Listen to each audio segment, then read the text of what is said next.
Welcome to The Federal. This is Anupa, and today we are here to discuss about the Bofors scam, which has been making headlines lately. Bofors scam has been one of the major cases whenever you talk about investigative journalism in India, and I just wanted to know what has been the major impact of entire Bofors scam on India. Right. I think we can start with journalism for sure. At that time, there was just newspapers, the print media, which was quite free relatively, and then we had Doordarshan, which was under the control of the government. So the English print media did have a lot of credibility, vernacular media too. And I think that was the first instance. There have been scandals before. The newspapers have written, they've been taking on the governments of the day.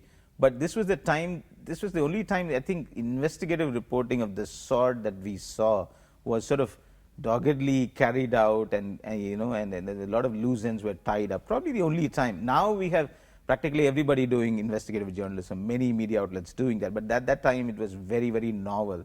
It was very, there were a lot of documents were fleshed out, and the stories, the way it unfolded was, it was not just a one-off event. It was not just a scam that was written once and then forgotten.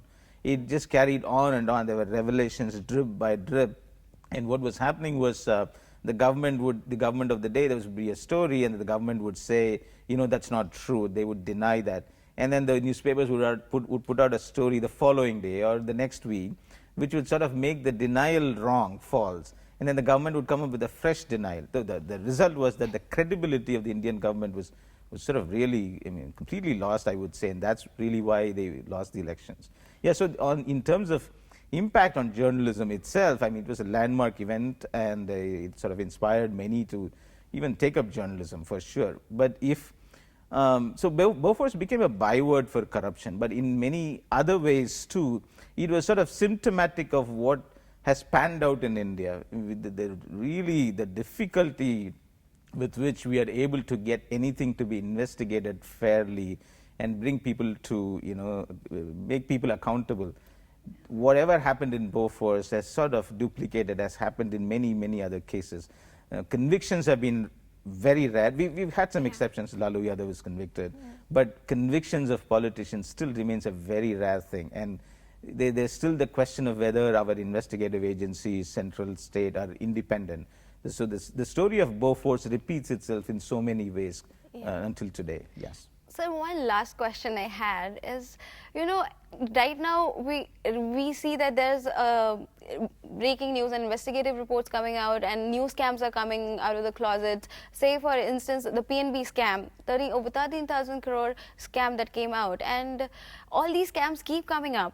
But if you look at Bofors, the amount, it is compared to 13,000 crore and rupees 64 crore seems like such a small amount.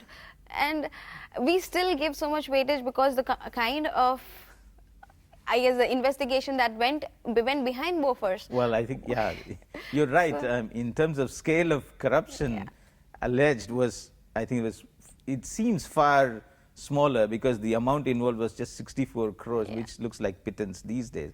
We're talking of scams of lakhs of crores. But you should remember that India was, we were rather poorer in those days for sure. Middle class salaries were in the thousands, few thousands, and newspapers used to cost a rupee or a rupee and 25 paise, and they were not underpriced. So it was a time when people were not very rich. Even the middle class was just getting by.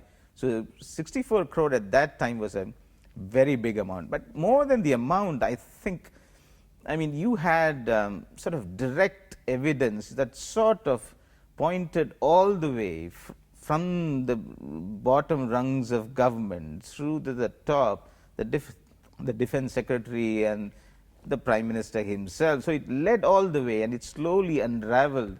So it was for that reason. And then the response of the government, first they said no bribes were paid, and then they said the kickbacks were just winding up charges that Bofors had to pay agents, and they set up a committee, the Joint Parliamentary Committee, that was packed with Congress people. The opposition didn't want to have anything to do with it. And the JPC very funnily worded its conclusion. It said no Indian was paid kickbacks.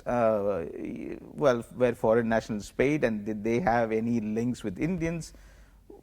So it was all very craftily worded. So the credibility of the government sort of fell in that investigation. So that is why Bofors, more than the amount of money itself, that's why it still remains a landmark event. Sir, I guess that's why Beaufort case has been, the epitome of all the investigation report that we hear about, because it was more about whom the trails actually led to and how the investigation unfolded, and the crime and investigation and everything, from what was the people's reaction at that point of time, because Rajiv Gandhi lost the elections following such revelations.